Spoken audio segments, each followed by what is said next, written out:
Impulse is a guaranteed emotion for each living creature, just like happiness and anger. Humans deal with temptation, but so does the entire animal kingdom. Predators deal with impulse control when they calculate the perfect time to pounce on their prey. So really, impulse is part of having a conscious mind. Lancaster Dodd is a master of narcissistic impulse. Clear examples of this are when he shouts at John Moore during the pig scene, and later when he shouts at Helen Sullivan, one of his followers. In both scenes, he is being questioned about his beliefs and methodologies, but his pride cannot handle the likelihood of him being wrong, so he completely explodes. But there is one scene that audiences might have overlooked, and it's when Lancaster prints copies of his second book titled The Split Saber.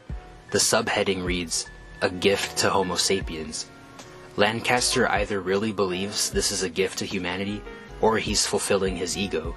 Given his inability to answer questions, I'd say he's just fulfilling his ego. The cause is how Lancaster gives fuel to his narcissism. Through the cause, he's able to deflect his human faults and gain affirmation by his followers. In a recording, Lancaster says, "Man is not an animal.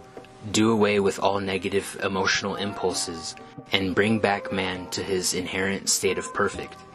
This is his protective shell against recognizing and accepting his faults.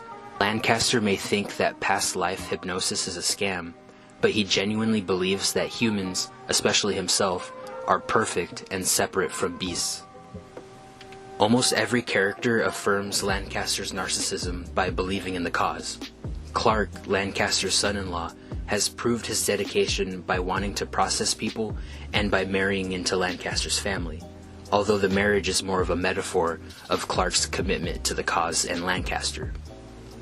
During the dinner scene, Clark tells Lancaster, "I don't think Freddy's as committed to the cause as the cause is to him." Lancaster's family, with the exception of his son Val, have completely bought into the cause. A small example of affirmation that I noticed comes with the clapping scene after Lancaster and Freddy leave jail. His followers instantly stand up and start clapping as Lancaster applauds Freddy.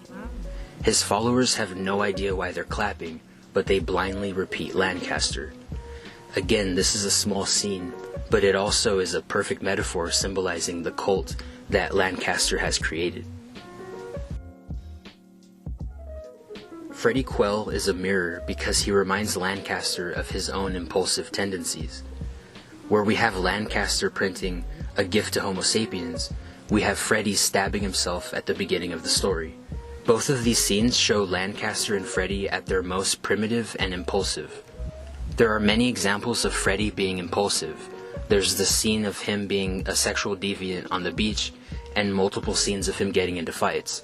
But this opening scene is the clearest example of his impulse, because there is absolutely no reason for it. You can see how he does not think before he acts. He looks at the knife, then immediately stabs himself. At least his deviancy and fighting bring him entertainment, but when he stabs himself, it only brings pain. The poison is a literal representation of impulse and proves Freddy and Lancaster to be two sides of the same coin.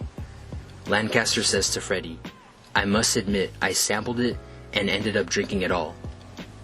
This is ironic because Lancaster claims to be above impulse, but he drinks the poison without any thought to his health.